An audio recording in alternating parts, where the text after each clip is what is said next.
Pump it up. How are you? Yeah. What is it? He said, I'm gonna put it closer.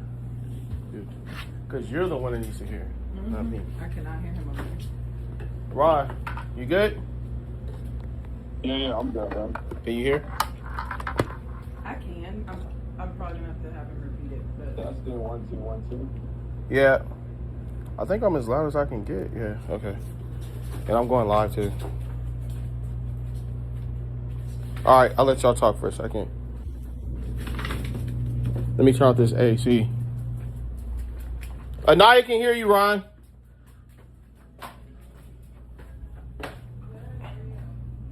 I can connect to a Bluetooth. Hold on.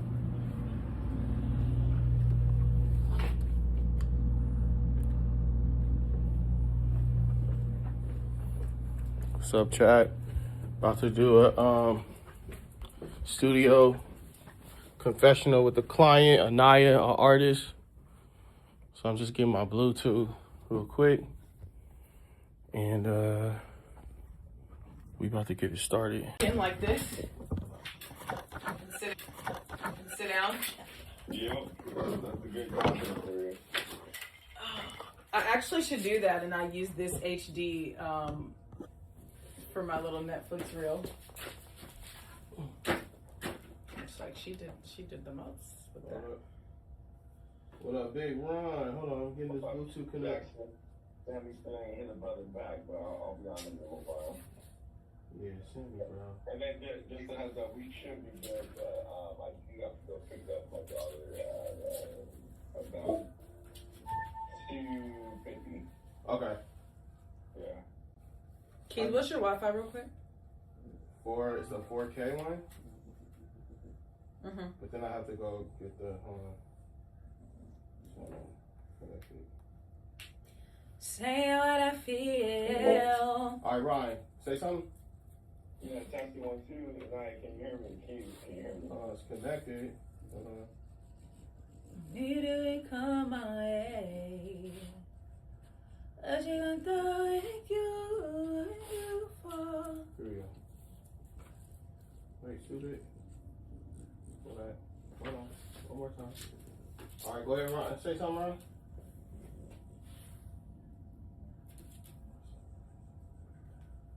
Hold on. One more time.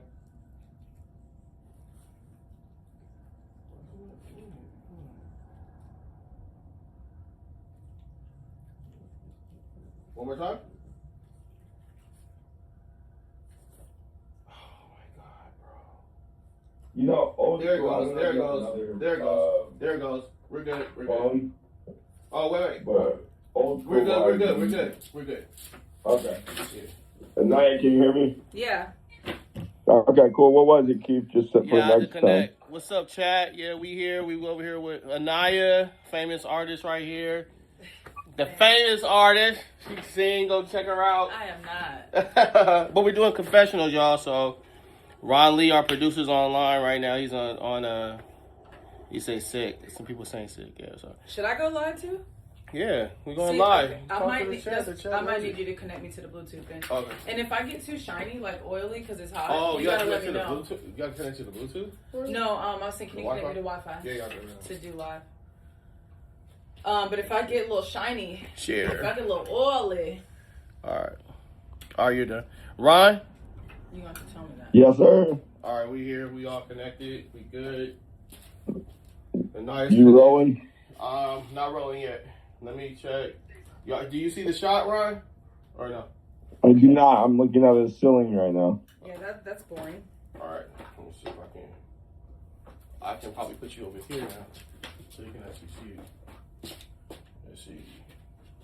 Now you can see it, right? Yeah. Yeah, that's cool. Sit, Remy. Okay. Wait, I gotta plug in the nice thing back in. Doing confessionals. The nine's on the chat. We going live.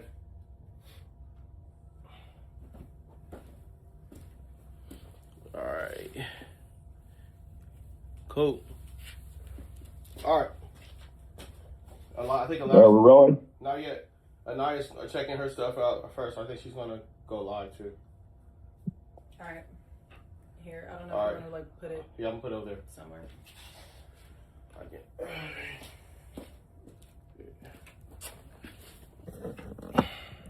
It's not a wig, y'all. This is not a wig. Wait. There. That's perfect. Now I can see it. Checking connection. It says checking connection. Still. It's fine. It's gonna go. All right. Worst case, you can like crawl Okay. down there and All check right. it. This should work, right? It should. There you go. There. You up. All right, here we go, Ron. I am rolling. Wait, should I? All right. Oh, you want to do the walk? All right, yeah, let's walk in. I'll just walk in. Oh, bitch. Oh, shit. No, it's okay. Fuck it. All right. All right. All right, here we go. Yeah, you guys gotta set that up after we finish. Yeah, oh, yeah, that's right. All right, we in there. 1 second. All right, cool. All right, look at Cam. All the time. All right. Anaya, what's up? Welcome. Hi. What's up? How you feeling? I feel good. Feel good. Can't complain. All right. That's good. So we're just gonna ask you some questions that are based around who you are, what the dream is, your time clock, all the elements that makes this a pressure cooker situation for you to go after this dream. We'll start by asking some questions, and if you could kind of repeat the question within your answer, so that way my voice could theoretically be edited out. That would be much appreciated. So if I ask you, why is music worth sacrificing for? It could literally be like, man, music, I sacrifice music because, or whatever the case might be. Remy, sit. Sit. All right. So if Keith, we're all good, here we go. Let's do it. All right. You can start by saying your name, slate your name to the camera. Let me know who Anaya is. Okay. Yeah, so my name is Anaya. I'm a singer, songwriter, I'm a creative, I'm a mom. I'm a 100 different things. But yeah, I've been making music for a long time now. Started singing when I was 7. That's when I really figured out I could sing. And yeah, that's who I am. Okay. And then can you state who is Anaya? I just need a solid statement, like who is Anaya, and then we get into it. Go for it. Who is Anaya? I am a layered individual. That's who I am. I'm a little bit of everything. I am, I'm an artist. I'm a singer. I'm a songwriter. I am everything. Okay, awesome. And then can I just get a who is Anaya by itself, just very prominent and pause? My life. Or you can exit. Exit? Yeah. Because it's like going in and out. Oh, Okay, so I need to say who is Anaya. Anaya is... Yeah, so just as in, who is Anaya? Just like that. Okay. So that way I could come off the top and I could add B-roll or whatever I want to do with it. It's just that statement. Okay. Who is Anaya? Who is Anaya? Okay, let's get another. Oh. Let's get another one and go for it. Who is Anaya? I'm every woman. That's who All I am. right. Cool. And then let's just give me 3 more of those. That's important for me, just off the top. You don't have to answer who she is. I just need the line, who is Anaya. Just give me 3 different variations. Okay, yeah. One by. You can keep talking, Ryan. I'm going to say it All again. right, go for it. Who is Anaya? Do it again. Yep. Okay. Who is Anaya, you ask? Yeah, one more.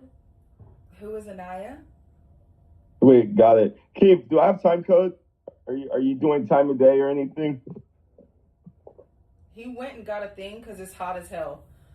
I bet. I I saw told you. I saw the sweat form right here, Yeah. and I was like, yeah, no, I cannot. All right. No worries. We'll move on. Keith, do I have time code or is that time of day? Do you have any kind of characters? That's time of day. What? All right, so you got 139 right now, or what? No, I'm sorry. That's time code. That's time code. Yeah, but You want can me you to read it switch to me? it? You want me to switch it right now? Well, I could take notes right now, real time, where I don't have to really watch the footage back if I have time of day. All right, so you want me to put time of day on there? Yeah, can you? Yeah. All right. Stand by. My bad, bro. No, you good.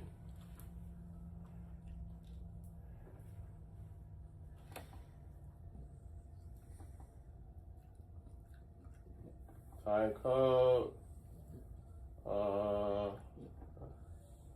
Clock.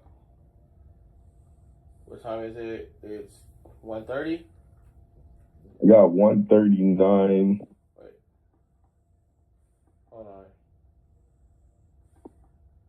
Yeah.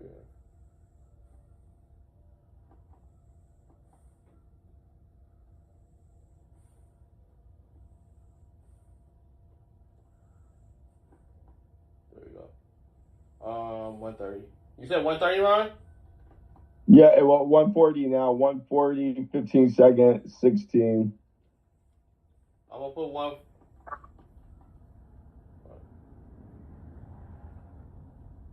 142 or 42. Okay, go. Let's try and hit that 141. All right.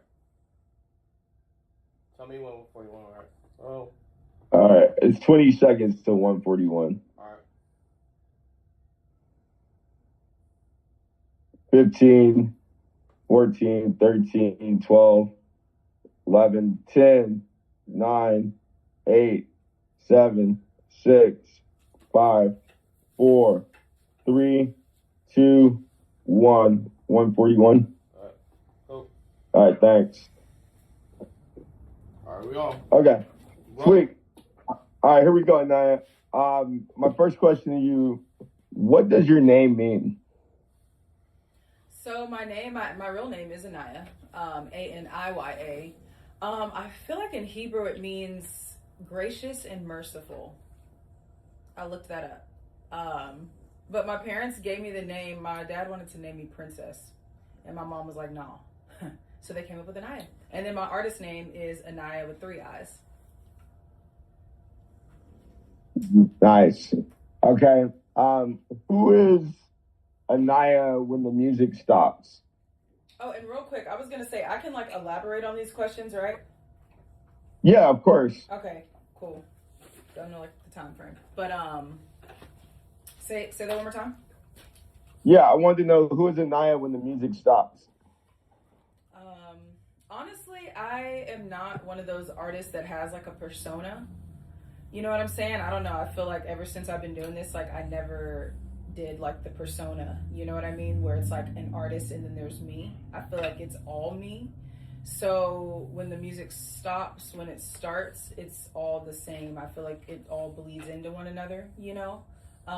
What I will say though is the older I've gotten, especially having a kid, I don't know, I feel like I'm just more refined and I'm really like a suburban woman.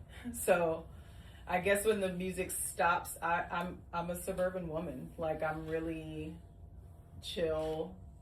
I like being outside. I'm real country, real southern. And then I think, you know, when I'm an artist, it might just be like a little played up more, but it's still me. Like it's a part of me, you know. Got you. And how would your closest friends describe you? Would they describe that as you or? Yeah, I'd say my closest friends describe me as very ambitious. I'm really intense. Like I'm a very intense person, but I'm also I'm funny. Like I feel like I don't know. I could be a comedian. People say I could do stand up. So I don't know. I'm funny. I'm intense. I can be serious. you know. But yeah, I think I'm inspiring. They'd probably say I'm inspiring. I do a lot. Got you. And I know you're very ambitious, and we'll get more into the details in a minute. But just as a generic, like, what drives you more? You proving people wrong, or proving yourself right? Mm. What drives me more, proving myself right or proving people wrong? I would say proving myself right. I don't want to be the type of person that focuses on proving people wrong. I've never been like a I told you so kind of person, you know? I think that for me is a dangerous space to live in because it requires too much energy on doing things to prove things to people. So I'm definitely focused on like proving myself right and just like being better than I was yesterday. It's always about like the little Anaya and being the woman that I, you know, would have looked up to when I was younger, for sure. Mm.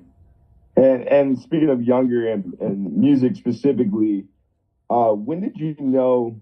Because you mentioned earlier at age 7, when did you know it was something? It wasn't just something that you loved, but it was something you actually had to pursue as a career. Yeah, that's a good question. So when I was younger, I found out I could sing for real at like 7 years old. I did a Christmas play because I used to sing around the house and stuff when I was washing the dishes. And my mom would be like, okay, we get it. Like, it's enough. And then I did a Christmas play. And then they asked me to do the solo. And so I sang the solo and I got my first standing ovation. And I feel like it was a great feeling, but it's also very scary. I think the power that I felt at a young age was kind of intimidating. So I knew like this is what I want to do. I feel like this is what God has gifted me to do. But I just think that maybe like life got me shy. I think it was like a lot of stuff that happened in my childhood that kind of made me like more reserved. So it's like I knew I had to do it. I knew I had to pursue music and I didn't know how I was going to or when. I low-key kind of thought that I was going to be like one of the youngest people to win a Grammy. Like those were my goals at a certain point. But then I think, you know, life just scared me a little bit when I was younger and it just kind of made me like back off. So, yeah. And just a side note, do you remember what song it was in that Christmas play? I don't know the name of it, but I could sing it. It's like Jesus, oh, what a wonderful child. I don't know what that song is called, but that's what I sang. Okay. I have a little video too. That's I actually have a video clip. We put that in there. Okay, good. Let's make sure we It's like a little VHS find clip. that. Yeah, VHS is where it's at. I remember that. Yeah. Okay, so we're now to the dream. Let's talk a little bit more about the dream because that's what we're all out here grinding for is a vision and a dream. So why have you sacrificed so much for this music career? Why have I sacrificed so much for what I'm doing? Is really bigger than music. And side note, my friends would describe me, I'm very deep. Like I'm a deep person and everything is that deep for sure. It's so much bigger than music. Like I have sacrificed everything for my family. Like my generational, like changing my generational tree is very important to me. I have a Bible verse tattooed on me that says, for many are called, but few are chosen. And I, growing up as a young black girl with dark skin, okay, and my mom is a light-skinned lady, so we had totally different upbringings. I had to dim my light, and I had to go through a lot of stuff as a child. Like, I have a lot of childhood trauma that I've healed from, a lot of it, but I do. So when you say, why have I sacrificed a lot? I have no other choice because my family is counting on me and relying on me to change our family tree. And I have this weight on me, this pressure on me that I have accepted the older I've gotten. And I've tried to run from it. I've tried to be, normal regular. People get offended by that word. It is what it is. I'm not normal and I'm not regular. And I feel like I've definitely tried to be, and I've tried to dim my light and, you know, just do regular things. And I can't. Like, I don't feel like I'm allowed to. Like, I've tried and it does not work. I continue to get pulled this way. So all I know is sacrifice, and all I know is that I have to make this work. And I don't know how, and I don't look for the how. I leave that up to God, for real. Like, I just know I need to wake up every day and do what I need to do. And then that turns out to be sacrifice. So that's what it is. So when we talk about, you know, what you have to do, what does it actually mean to make it to you? Like, describe that. What is it where you actually can say, man, I, Anaya, made it? What does that mean? So for me, what it means when I can say, like, I've made it today as a 32-year-old woman is my mom doesn't have to work anymore. She has no financial worries. It means that my son is in a space where I can provide everything I need for him. I can make a better life for him. I don't know if I have like a dollar amount on it, and I feel like I probably should get a dollar amount on it. I know it's well over 80 mil, you know, like I've thought about it. I've calculated with my expenses and stuff. But yeah, I would say it's like, it's the freedom that I can provide my family, like my brother and my sister, and be able to invest in businesses with them and things like that. Like that for me would be like, okay, I made it. You know what I'm saying? And it's not all financial. It's not all like material. I don't know internally what it would look like, because I know for me it's peace, you know, like a peace of mind. But with where I'm trying to go, I would have to find the internal peace, because I think it would be hard to have it. You know, people want peace and millions, and sometimes it's about balance, you know, like it might not be at the same time. I don't know, maybe when I'm 80 years old and like me and my husband, and we've had like 15 kids and a whole bunch of grandkids running around on a rocking chair on our porch, that might be it for me, you know. Got you. So you honestly believe deep down it's a revolving door. There's really not necessarily, the work's never done. It's a revolving. You just keep going. Is that basically what it comes down to? Yeah, I think the work's never done. It's a revolving door. You can have seasons of peace, or like I've made it. I think there's like always seasons, you know. Like I would say, right now, like I feel like very accomplished. I feel like I'm accomplished. Like I'm moving into a new season. And so right now I feel like I'm good. Like I can say, okay, cool. I've closed this chapter. Let's go to the next one. So maybe it's like chapters, you know? That's a good question. Got you. And then I'm also curious to just know in general, besides money or monetary value, like if you could accomplish one thing through your music, what would that be? Is it a hit song or changing people? I know you've been through a lot. Mm-hmm. Is it to relate with your audience? Like what's the one thing that your music that you would love to accomplish through people? So one thing that I would love to accomplish through my music would be like how I reach people. So I think about like being a little black girl, right? And it's not just black girls. Like my music's not, exclusive to just them. But I just think about like growing up and not having a lot of people that look like me. You know what I'm saying? Or like being a certain type of woman, like the woman that I'm becoming. I'm actually very proud of myself from where I've come from.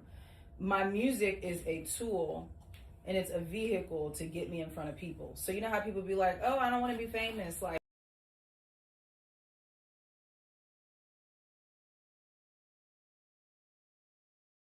opportunity to reach people. So I don't look at it as a bad thing. I'm not one of the people that's like, oh, I'm just trying to get my money and go. Like, yeah, I don't need to be the most famous person, but I definitely want a platform to where I can inspire people and show girls and women that there's a type of way that you can be. Because I think that's what everybody's goal is that wants to be seen. It's like showing who you are and hopefully that relates to somebody. So when you ask about the music, like what is one thing, I would say the thing for me is being able to maybe change people's perspective on how they live or like how they think. That would be it for me. It's not like a Grammy or nothing like that. Although I'll take a couple of those too. Right? It might as well. You know. So, we'll get into it a little bit, but you are from Houston and you moved to Los Angeles. Real quick, what's been the biggest breakthrough since moving to Los Angeles for you? One of the biggest breakthroughs since moving to LA would be, I'm gonna say two, and it's like a 2-in-1. My network, like my community of people, and who I've become in LA. I feel like LA really makes you like really be on your shit. Like LA really makes you like you think you're cool, or like you think you got it, and then you come out here and it really makes you like turn up. And that's one thing I really like about being out here, is it just makes you like elevate, like you have to. Because it's always somebody that's good. It's always somebody talented. It's always a million people that can sing and they can run down, you know, do the runs and the whole nine. There's always people that are performing, they can dance, whatever. It's really like finding your lane. And I feel like here will make you find your lane and who you are. And if you just step in that, I feel like you're cool. And it's really, I don't believe in competition. Like I'm my own competition, so I'm not competing with nobody. But it just make you want to like elevate. So I feel like LA definitely will make you elevate. And then like my community, I have a lot of great people here. Yeah. And what's been the biggest disappointment since being here in LA? Biggest disappointment since being here in LA is probably like the people that are in competition with you, that you don't think of it like that. Meanwhile, they're in competition with you. Or just all the sketchy, weird energy and the evil stuff. And I'm gonna say it. It's a lot of stuff to be going on out here. Yeah. That's Gotcha. topic for another day. I got you. All right. So set the stage for me. Talk about this 2-year clock. Can you kind of just break down a general of what this 2-year clock is? Yeah, so I mean, he went to probably like 6 or 7 different schools, and we put him in private school, and we was paying that fee, and it really just wasn't working, right? So my mom was like, all right, I'm gonna go back home, and I've seen what you've done in 2 years here in LA with your son, you know, with her grandchild. So she was like, okay, I'm gonna go back home, and she was like, I'm gonna go back home, and then you can come back and forth, pretty much stay out in LA majority of the time and work and just go crazy, and you got 24 hours to do what you need to do. So I was like, I don't want to be away from my child. But after a while, we had a bunch of conversations about it. I was like, all right, bet. So she said that I had like a year window. She was like, from May 2026 to May 2027, you know, go crazy, get it done, retire me, Anaya. And I was like, all right, bet. So I have been going back and forth all year this year, since February 2026. Been going back and forth. So I'll be in LA 3 weeks, be in Houston for a week out of every month. And random, actually, we just decided to kind of cut that because of how much stress it was causing my mom. Like my mom was crying and just like, I've never seen her cry this much. It's just been a lot. It's been a lot on her. It's been a lot on me. So I was supposed to have a year, but that kind of like dwindled down. And so I'm actually about to go back to Texas, coming back. And that is going to be on Sunday. So I'm still going to come out to LA to work, but I'm kind of switching it around, that I'm going to have Houston as my home base. And then I'll be out here for work only. You didn't know that till just now. Yeah, breaking news. Yeah. So that's really cool that, you know, moms would set that up and, you know, do that for you. Cause there's nothing like, you know, you believing in yourself, but to have your mom believe in you as well, that's awesome. Um, so just tell me a little bit about mom, if you don't mind. So she has made incredible sacrifices for you. Just in general, what does that mean for you and your career? So, you know, before I had a kid, before I had my son, I definitely was like pursuing the music. I'm not gonna say like on my own, but I didn't really, it was no stake. You know what I mean? Like I was young. When you don't got no kid, you can kind of do whatever you need to do. So it didn't really matter as much, I guess. And then when I had my son and I was like, okay, I am going to continue to do this. I feel like I had to, she always believed in me, but I just think like I had to show her something. Like there had to be something to buy into. The same when you're building any kind of community, like you got to give people something to buy into, you know? So I think through like my work and the proof, you know, like singing at the Rockets game, or when we were here and they asked me to sing the national anthem for the LA Galaxy game, or like the South Bay Lakers. That's kind of when she was like, okay, you know, like it's stuff that's kind of moving, you know? So yeah, like without her sacrifice and her helping me, truly I wouldn't be able to do anything. Because like with my child, I'm very picky and I don't let people watch him. I'm definitely like paranoid in a sense, and I'm very particular. And like if she ain't watching him, ain't nobody watching him, and she know that. So Right. yeah, like her sacrifice, her watching him is the only way I'm able to do what I'm doing. So it's very important. If it ain't no her, it really ain't no me. Got you. Did you ever feel guilty for her to carry so much? No, I don't think I feel guilty. I look at it like this, right? When you're a mom, and any moms can relate to this. When you're a parent, okay, you have to sacrifice for your children. If you do not sacrifice for your children in some form or fashion, they're going to have to do it. And the cycle is going to continue. I'll put it like this. As a mom, if I don't work out and keep my body a certain way, there's a million other things that could happen from that, right? I can't just tell my son, hey, be healthy, and I'm not healthy. So I think like a lot of parents in a certain generation, like before ours, were in survival mode, and they did not have a lot of time and energy to focus like on themselves or building careers and stuff like that. It was more like going to work 9 to 5, you know? And I think with that, okay, great, they were able to take care of us, but what else? You know, like there was nothing left for me I don't got no family company I can go work at. You know what I'm saying? Like I got to figure it out on my own for real. So it's like if I don't do that now, then my kid's going to be doing the same thing. So I won't say that I feel guilty because it's a family effort. Like at the end of the day, I know this sounds crazy. Like I love my mom, I love my dad, but I also, what? Look here. Oh, sorry.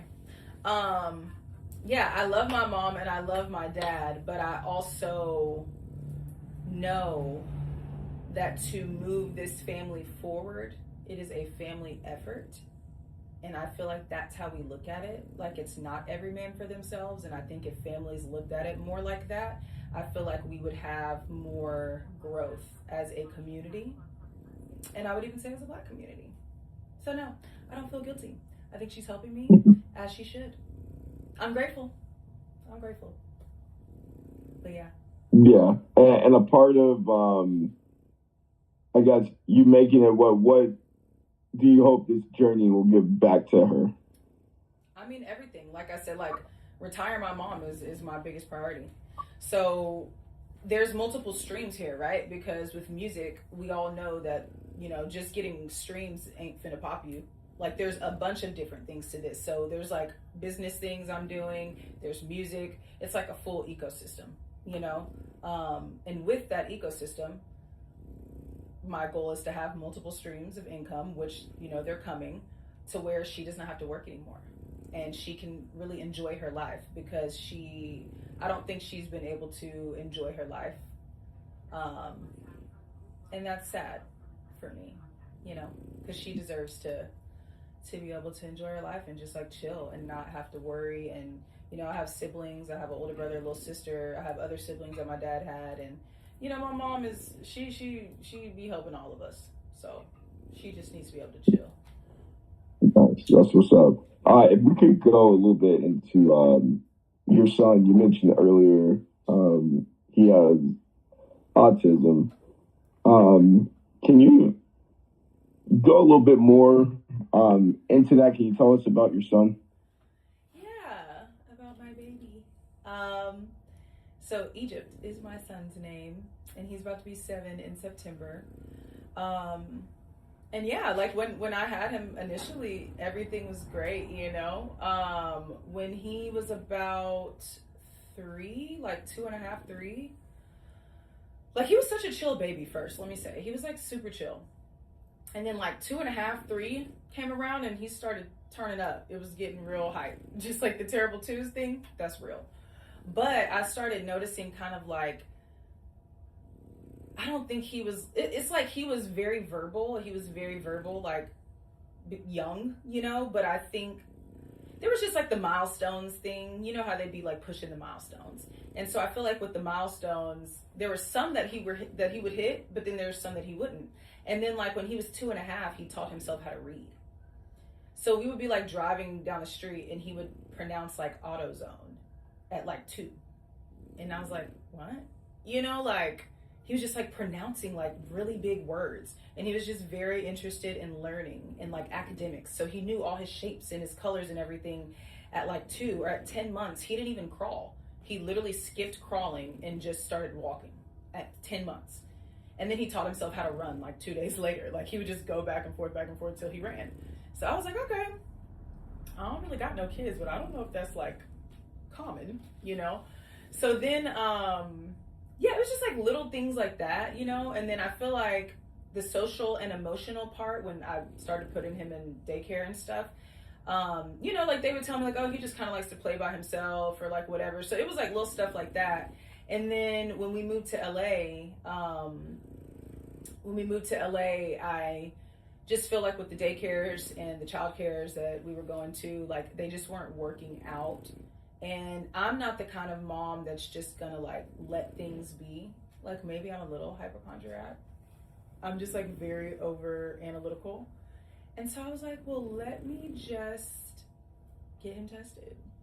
And there was like other signs. I mean, I could talk about this all day. So me and my mom were like, let's just get him tested. So he did the, you know, the whole situation. There's like a full test that he did. And yeah, they were like, he has autism. And they don't call it Asperger's anymore. I don't know why, but he has Asperger's. So yeah, it's very intelligent, but just social and emotionally. There was like little cues that he wasn't really like picking up on.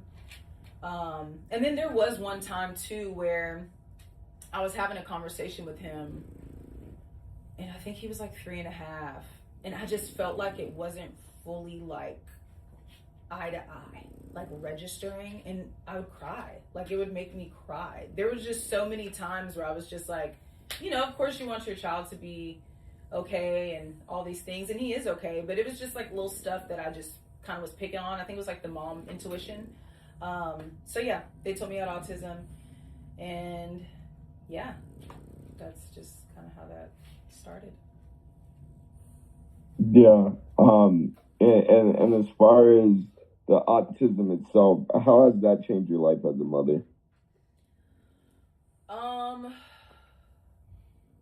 So with him being diagnosed with autism, I want to say the first 2 years for me were really tough. So from like 3 to 5, it was really, really hard. I'm not even gonna front. Like there were times where it was hard to take him places because it was just like he would be like running around and like, you know, it just anything could happen at any time. Like we would be out and he could like fall out on the ground, and it's just like, and I mean my son is big too. Like my son right now is like almost 5 feet and weighs 100 pounds, and he's 6. So he's always been big. He's not the kind of kid that you could just kind of like pick up and be like, all right, let's go. Like, no, like he's huge, you know? So, here, pause. Ask me the question again, because I just went on a little tangent. Yeah, no, I was asking about your son having autism. How has that changed your life as a mom? Okay, yeah. But yeah, so yeah, we would be out and it would just be like really tough. So I just think like as a mom, it has given me so much empathy. It's taught me so much patience. And it has also grown me into the kind of mother that I feel like I'm supposed to be, because there's like a way I talk with my son. And I think too, aside from having a kid on the spectrum, having a kid, period, if you allow it to, it will grow you. It's very easy to have kids and say, all right, sit down, shut up. Or to whip your kids, just whip their ass. Like, that's easy. And I don't care if that's controversial, it's easy. To talk to your kid, to get on your kid's level, to say things a certain way that teaches your children is extremely hard. And having a son like him, that is what I have to be. And also too, let me say, like, from 3 to like now, he has grown tremendously. So it's kind of, there's people that have told me like, oh, I can't even really tell. Like, it's not something that's super blatant. I think he's just very like particular, and he likes his things. Like, animals are like his thing. He knows everything about every animal. So it's like stuff like that you can kind of tell just because he's like a little genius. But it's not something that is, he's not extremely severe. But yeah, it's been hard. He can't just go everywhere. I can't just put him in any kind of school. I can't just put him in any kind of daycare. Like, we got to work the system. Like, I'm his biggest advocate. I mean, we've had meetings up at his school. So I'm here doing music, and then I'll go back. I'll fly back to Houston, and I have to like have meetings, hold meetings with his entire staff. Like the principal, the vice principal, his teachers. He has resources at school. Like, I have really learned how to work the system. And that's something too, like, side note, that I really want to be able to do for moms and parents, because there's a way you got to work the system when your kid has special needs, and you got to be their biggest advocate. And if you do not advocate for your kid will get lost in the system, because they do not give a damn, and they do not care more than you care. And so you got to show up, and you got to be on point. And just as a mom, it's just made me really serious. Like, I really don't play. I don't really have time to play. So I be on it. Nice. Real quick for me, I know you kind of switched the dynamics. We were actually heading back to Houston, and you're going to spend most of your time in Houston. But just if you could give me kind of like in the mind frame that you're still here in LA and that you're not necessarily going back to Houston as often. So with this next question, I kind of need you in that energy. So due to the fact that you're here in LA grinding, what moments with your son hurt you the most? Here, ask me one more time. That you miss. Say it one more time. So now that you're in LA and you don't frequent Houston as much, when it comes to moments with your son, what hurts you the most that you're missing? Hold on. That's why they have the people that come and fix your hair. Okay.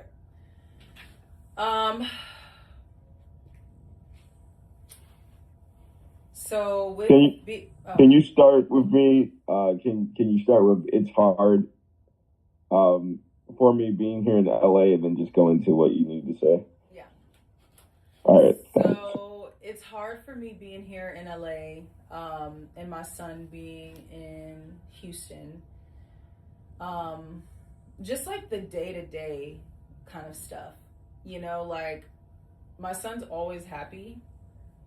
Like, he's damn near always happy and laughing, and he's just like hilarious. So I think it's like when I'm just driving and I think about him, or like I can see a mom and her kid at the store, and it'll make me sad, and it'll make me want to cry, or just the fact that, like, financially, if I had everything really where I wanted it, that he could be anywhere with me.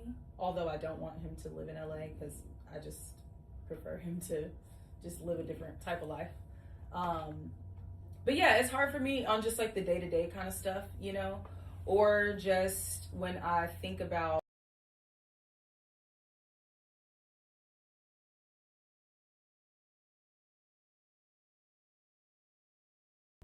you know what I mean? Like, I'm a mom. No offense to dads, but like, I'm a mom. So me having to be here, I think I have to detach a little bit. mentally, because if I am so attached, I don't think I would be able to function. You know, like I don't think I'd be able to like go to these events and go to the studio and this and that, and do my job and do well if I was constantly thinking about it. So yeah, it's just like it's like a very mentally draining thing. And I feel like every decision that I make has to make sense. And I feel like that's a lot of pressure because I can't really just be out here like having free fun. Although I make it look fun, because some of it's fun, but I just don't think I can have like just free thought and free fun, because every moment I'm away from him has to propel me further, you know? Right. So. Yeah. So, Naya, right now, what I want to do is I want to put you in the mind frame that you're in Houston and you're for the first time getting ready to go to LA. So it's almost as if it's real time you getting ready to go to LA. Okay. Mm-hmm. All right. So how are we feeling? We good? We need a quick stop down, or we good? Let me change batteries. All right, for sure. And I'm gonna get another car in there. You want to step off for a second? Yeah, just step out real quick and get under that fan. Yeah. Hold on. Look, sorry. I forgot this shit was there. Damn, I'm sweating for real. Whew. Alright, just gotta put this right here. Alright, go ahead. Alright, call me when you need me. Oh no, just swap batteries. He can come follow you. I know, right? Come on. It's good, Ron. Okay, for sure. Just make sure she's good, Yeah. and then I'm good. Alright, give me a second.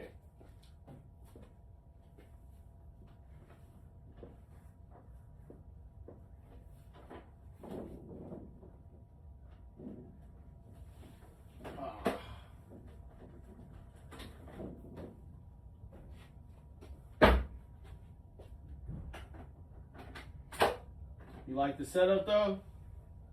Yeah, bro.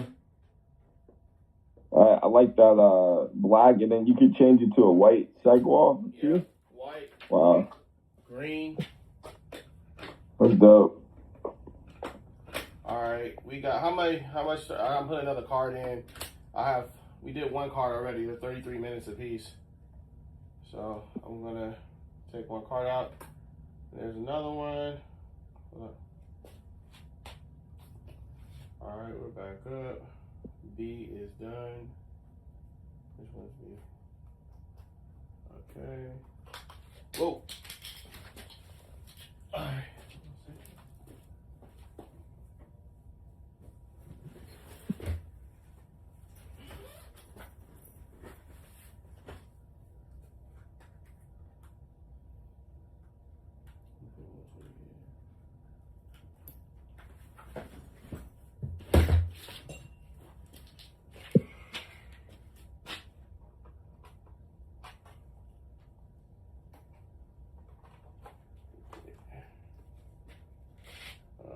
Format B.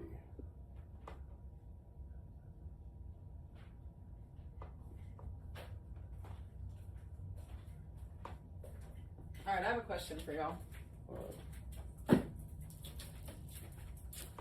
Question for y'all. Okay. Yo. So should I be like, what is my deepness level here? Like, should I be deeper? Am I good? Like, give me feedback. I need feedback. Just in general. Yeah, I think right now we haven't peeled back so many layers. Like we're not just gonna have time to get really deep. I just need a generic sense of who you are. Okay, Because so yeah, you're good. You're good. Yeah, because if we go like, for instance, I could have jumped on you when you said you've been through a lot in your life. Because that was very, I could have peeled more layers back, but I just need to get a good scope of everything, and then we could initially go in harder as we build more storylines, Okay, bet. Okay, cool. I just want to make sure I'm like hitting it the way y'all are envisioning it. You know what I mean? Yeah, no, definitely. Like I said, we could definitely go way deeper into things. But again, I don't think for this first session it's needed. You know. Okay, cool. Just want to make sure, because I feel the same. That's why I'm answering how I am. You know. Right. Just, Right. yeah, but yeah. All right. Keep you good. Yeah, let me, I am going back to switching slots. Hold on. Burning calories. You taking me back to post production on Christmas out, man. I like that you got me patched in, man. Yeah.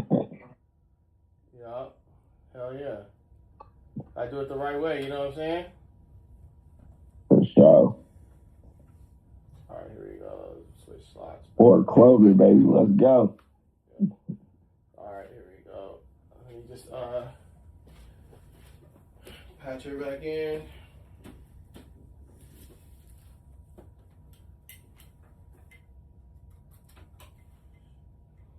You wanna go back live?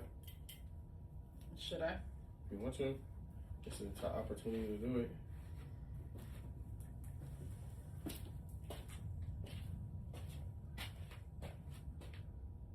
Give me a 5 count. Hold on, I'm doing. Oh, wait. Am I getting any levels for me? Shoot. Give me a 5 count again. 5, 4, 3, 2, 1. Is this still sitting here? Mm-hmm. Okay.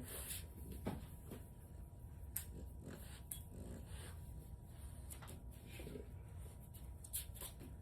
Mute. All right, go one more time. 5, Here. 4. Okay, here you go. Okay.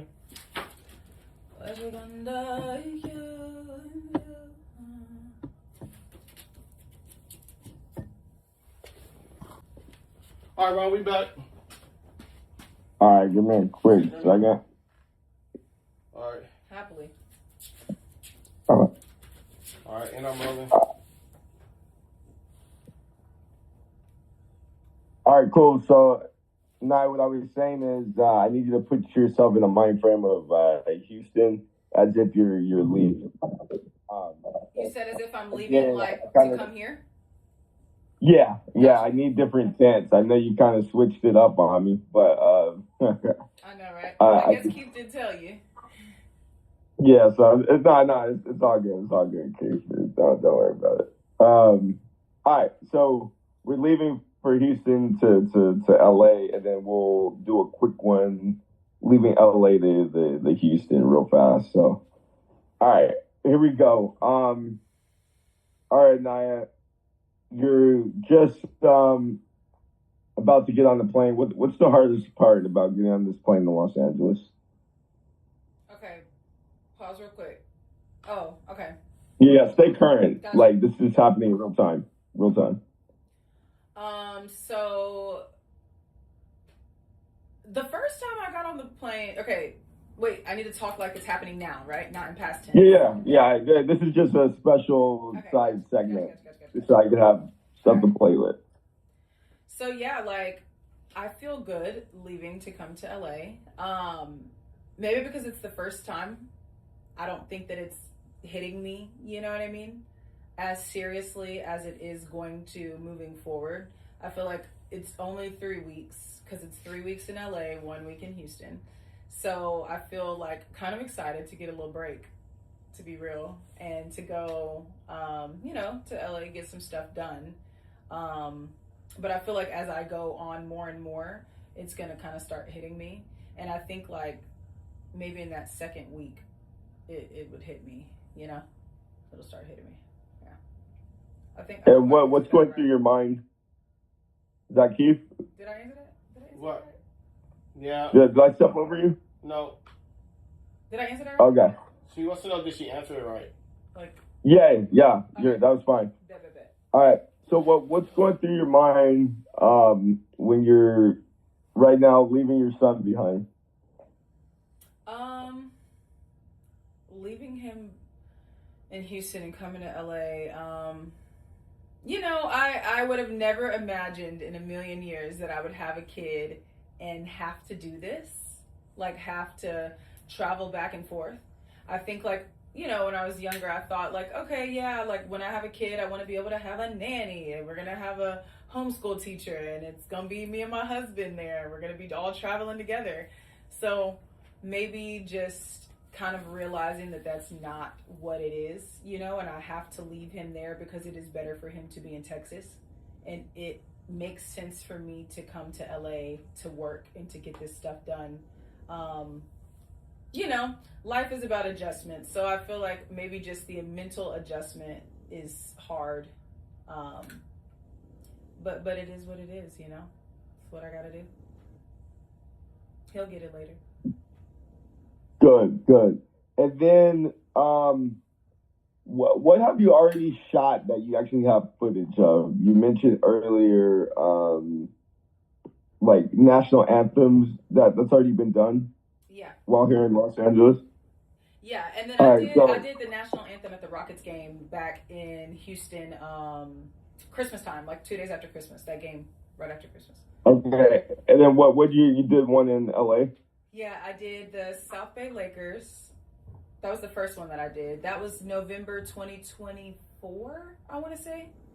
And then I did the LA Galaxy, and that was July 2024, I believe. Okay, so let's pose it as you're getting on the plane and you at least have that set up, and after that you just got to keep grinding and get more opportunities going. So just say, now that I'm here in Los Angeles, I got ABC and maybe a photo shoot or anything that you kind of have B-roll of that, that we could drop in. Okay, because real quick with the national anthems, both of those, that's when Egypt was living here. So my family, like they were already here, you know? Got you. But I mean, there is a shot where, I'm sure we could cut around your family being there. Okay, got you. Yeah. Okay. Again, it's just different variations because we're still not 100% sure which tents we're going with, Got you. Okay. Yeah. So say it one more time. Sure. So what we Yeah. So just set it up as to say, now that I'm here in Los Angeles, it's pretty scary, but at least I got this set up, and then from there, I just got to grind and figure out more stuff or something like that. Okay, got you. All right, go ahead. But yeah, so leaving is tough. But it is what it is. I gotta get it done. But at least I have things set up. So I have 3 videos that I have to shoot for these singles that I'm about to drop. We have some stuff with the Grammys going on, have some different Grammy events that we got to do. And then I am supposed to be singing the national anthem for the LA Galaxy. So that's cool. So I feel like it'll take my mind off of, being at home. I feel like working and being busy kind of helps me to, be in the moment. Sweet. Good. All right, so Actress. let's. You said what? Nothing. I'm an actress. All right, let's get down with the grind real quick. All right. Here we go. Describe a typical day for you in your life. Okay. So a typical day can look like for example, what was that? 3 days ago? We had to be up at like 7 a.m. because I got to work out and be in the gym. That's not wavering. So we do that, and then got to go home. Wait, should I say I'm homeless? Yeah, let's get it. I'll take it. It ain't a lot. Look, at this point, fuck it. But yeah, so a day normally looks like, because I'm staying with my friend. My best friend's letting me stay with her. Love her down. She's amazing. So she's letting me stay with her. So I either stay with her or my other best friend. And I'm like living with them because I'm homeless in LA. So it is what it is. I'm a starving artist. I'm a grinding artist. So, I'll go to the gym and then go back to one of their places and change.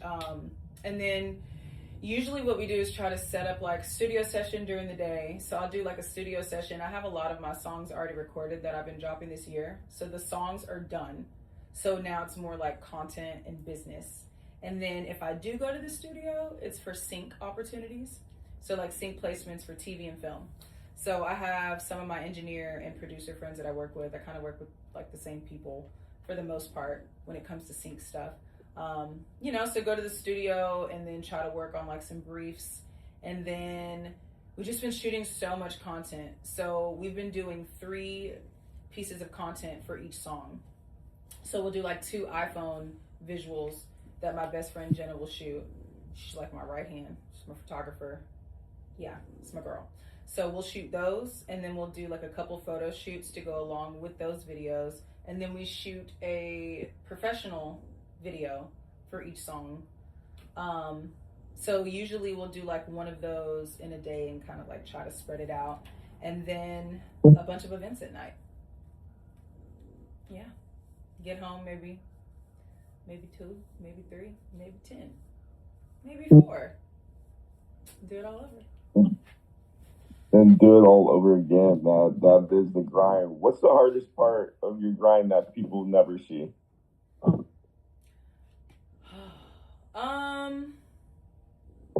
Truthfully, I think, you know, I've already discussed like the hard part as far as like being a mom in my family, right? But I do think like as far as an artist, it's the maybe like the politics of it. I don't really play politics. I'm just me, and it kind of is what it is. Maybe I could be further ahead. Who knows? It's all gonna happen on my time. But I think the hardest part is like, yeah, just like the political side of it. Networking is draining. Like going to events and talking to all these people. I do think it's fun because I am kind of outgoing, but I'm like an introverted extrovert. So I feel like going out and like talking to all these people and like all the energies, and some people's energy be real off. Just kind of like dealing with that is really tough because mentally you have to be able to switch on and off. Or like if I have a performance and I'm on my way to the performance, but then I gotta like FaceTime with Egypt, you know? And so I'm like, I would be like getting in my zone, but it's like me having to FaceTime him, and I'm like trying to talk to him and like listen to something he's telling me about animals, and I'm like, yeah, you know, great. And then I gotta like hang up with him, switch gears, get out of the car, say hi, shake hands, kiss babies, take some pictures, and then I gotta perform. So just like the mental switching, I think I'm a pro at it at this point. Yeah. Right. And being so involved with the music and the grind, you know, more so on the business side of music. Have you ever walked away from an opportunity that just didn't feel right? Oh, for sure. There's some ways I think as artists that we can get caught up in doing things for exposure, right? We're sold exposure a lot, and we get paid last if we do get paid, and we have to pay everybody. We got to pay the photographer, we got to pay the engineer, we got to pay the producers, we got to pay everybody. We got to pay, if we do a show and it's a band, sometimes we got to pay them. Now, I'm fortunate that I got people that believe in me for real, you know, so I still have to pay, okay? But probably not as frequently as people that are not very talented. But wait, damn, I done forgot the question. What was the question? Yeah, I was literally like, hey, girl, you don't answer my question? Nah. wait, what am I even talking about? What's going on? No. What was the question? Have you ever walked away from an opportunity that didn't feel right? Can you set the stage for me? Like, maybe you had a record contract, but it was like, yo, smoke this, or you know, come do this, and you're like, nah, I'm good. Like, so yeah. I'm just looking. I have some of them. Just set the scene for me. So as far as opportunities go. One second. Okay. Just like that.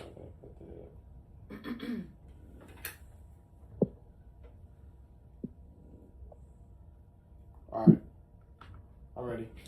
As far as opportunities go and turning them down, I've turned down a lot. I'll say there's some opportunities that I've had where people want to like manage me, men, and you know, it's like clearly you're attracted to me. Do you really want to manage me, or do you want to manage me? You know what I'm saying? So I've had really good discernment. have really good discernment, and I just try to discern those situations. But yeah, I've had people want to, you know, manage me or be a part of my team or say they want to help me, and a lot of it's funny because it's really a lot of people that just say stuff that I didn't even ask. So it's more so like people coming up and just saying, "Oh, I can do this for you and this and this and this and this," and it's not. I don't think people have blatantly been like, "But you gotta like, you know." It's more like an insinuated thing or like an energy behind what they say. And I just feel like when the energy's off, like I'm out. I truly believe that I could be way ahead or one of the biggest whatever if I would have fed into a lot of things that people have offered me. Or, you know, just like being with a man to elevate my career or like whatever the case is. I've had a lot of situations like that I'm just not interested in. I literally could care less. And I really truly don't care what these people think about me. And so I'm turning stuff down. Yeah.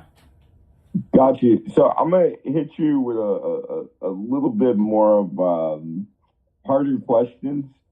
But before I do that, can you just, in a quick way, summarize your family legacy? Just tell me about your father real quick, your uncle, and then your brother, sister. Just in like more of a generic statement of, I won't go into deep questions about each, but just as in a summary of who your family is. Yeah. Yeah. So when it comes to my family, my dad, his name's Cleveland Gary. He used to play in the NFL. He played for the LA Rams, played for the Dolphins. He really got it out the mud, you know. I will give him that. And then his uncle, which is my great uncle, his name is Willie Gary, and he is really one of the biggest attorneys ever to do it.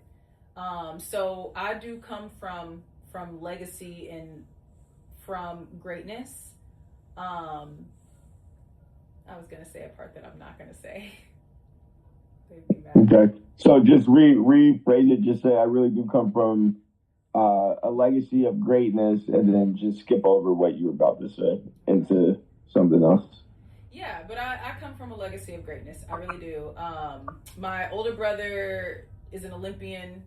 I have another older brother. He is a football coach. My other brother, who is 16 months apart from me, personal trainer, was bodybuilder. My little sister, full ride scholarship for basketball. And then my other little sister, she's extremely intelligent. So yeah, and me. Nice. So in other words, your entire family, you guys grind and you pretty much pursue the either sports world, just a performance world, right? Whether you're performing in sports or on the stage or in the booth. Yeah. I think we're all gifted and talented. I think we're all born with gifts and talents for sure. And I think as a family, we're always just trying to figure out how to make that make sense. Because I do think when you have talent and you have gifts and you have all these things you want to do, trying to make those things tangible and make them last, I think that's the difference. Because you can be the most talented person in the world, but at the end of the day, if you don't know how to monetize that or you don't know how to give it longevity, then what is it? You know? Yeah, exactly. All right, well, I got a couple more for you, and then that's it. So let's talk real quick about just, and it might be a little bit hard the way I phrased it, but I just kind of want to know your take on it. All right, so we'll just get into it. We good? I could ask you. Sure. Okay. So back to your mom. Who sacrificed more, she or you? Who sacrifices more, me or my mom? Yeah, for this journey that you're on. For this journey.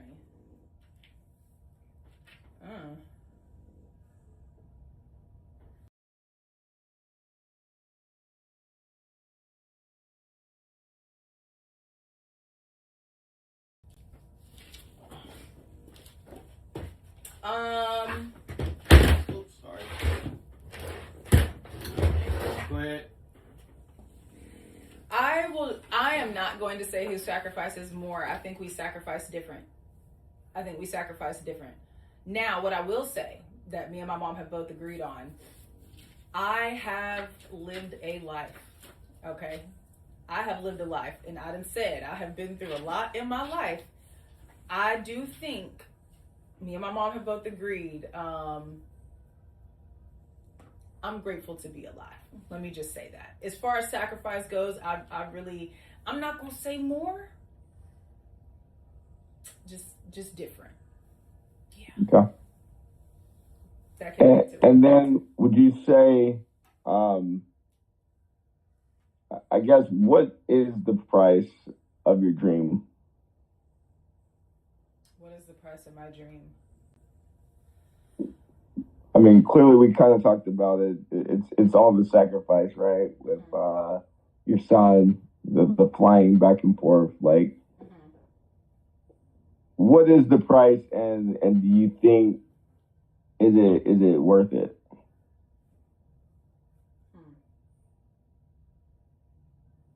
The price is me. I'm the price.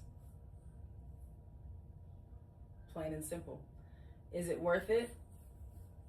Yeah. It's worth it. It's kind of like being a sacrificial lamb. Like all the stuff that I have endured has allowed me to reach this level mentally and spiritually through God's grace. And all the things that I have to go through are for my family, my child, my unborn children, my nieces, my nephews. You feel me? So that they don't have to go through the stuff that I have gone through, that I've either put myself through or that I was going to go through regardless, because it's just a part of the destiny. So I'm the price, and I'm paying it. So do you believe this journey is part of a bigger purpose? Oh, for sure. For sure. I'm a vessel.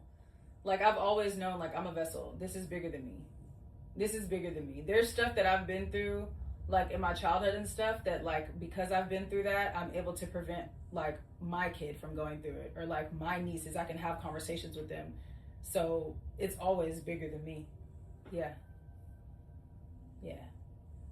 And at the end of your life, or your stint grinding, and when you have all those grandchildren and so forth, specifically your son, what do you hope he says about the mother and the woman you were?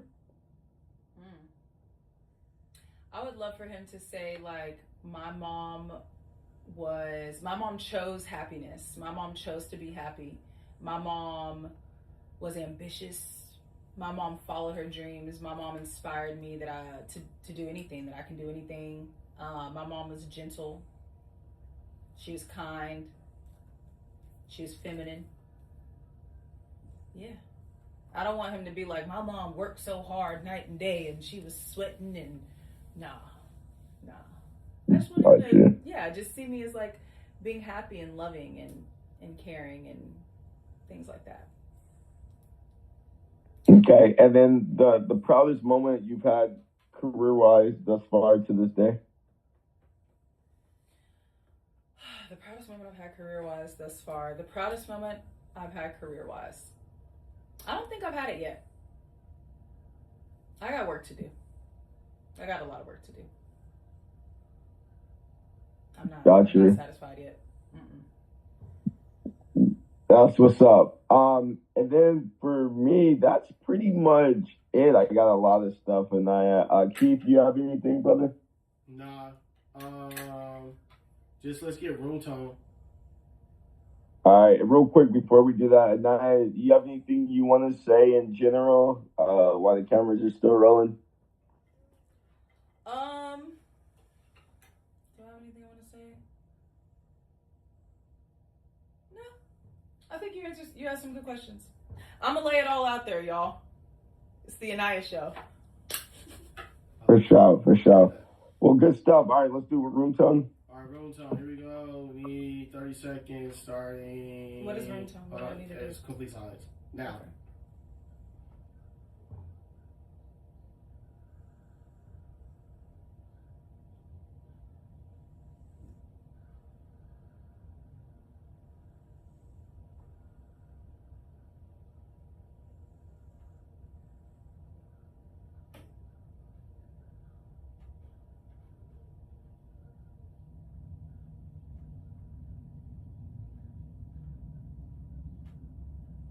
Perfect. That's it.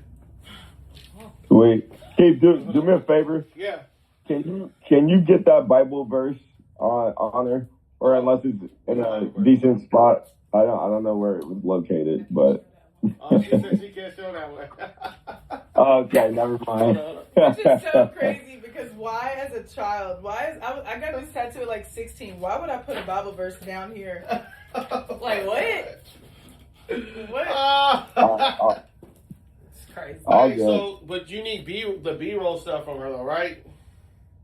Yeah, we just need that the performance of the any studio sessions you've had, the performance of the soccer game, national anthem, any of that stuff, and then I'll even take the solo Christmas play Right. that you did. She has stuff that she went to when she went to Jamie Foxx's house. She was like partying with Jamie Foxx. Yeah, so. You would want that? I mean, yeah, I could have it. We didn't build it in, but maybe for like an intro or something. Oh yeah. So, yeah, just throw me. Which part have you been to? Because I've been up there too. So. I've been to a couple, but No, it's like I mean the most recent one that I filmed. Did you go to the F. Gary Gray one where he honored F. Gary Gray for his birthday? No, she like went to like some private shit where she's like singing with Jamie. Oh, okay. Well, not singing. He was chilling, right? He was there when y'all was singing together. That's what I was at the 4th of July. I was at the yeah, house it's at 4th of July. Yeah, that's right. Yeah. Oh, okay. Or like a game night when it was just like 10 of us or something like stuff like that. But I have I have the VHS footage of me when I was younger. I have a lot of like home video kind of stuff when I was younger. And then I got the Rockets games, I got all those, I could send you all that stuff. Yeah, that's all good stuff. I perform. Yeah, I have like I have some really good performance stuff, like on pretty big stages and stuff like that. I can send all that. Yeah, solid. So that works, man. Well, good stuff.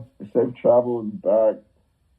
Thank you. And so now it's just the reverse, right? It's just now 3 weeks in Houston, then 1 in LA. Is that kind of how it's gonna work now? Yeah, but it's more so like I'm gonna come here when it makes sense. Like, I'm gonna come here when it makes sense. I'm still gonna come back for sure, but it's just gonna be like for work stuff.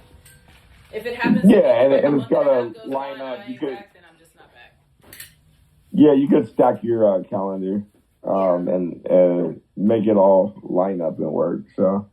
Yeah, I'm gonna get like a little house out. Get Egypt a little puppy. You know what I'm saying? All right, y'all. Well, we done That's for what's the day. up. I mean, Thanks for coming on. Make sure you like and subscribe. Appreciate you at Secura24. But that's always a huge.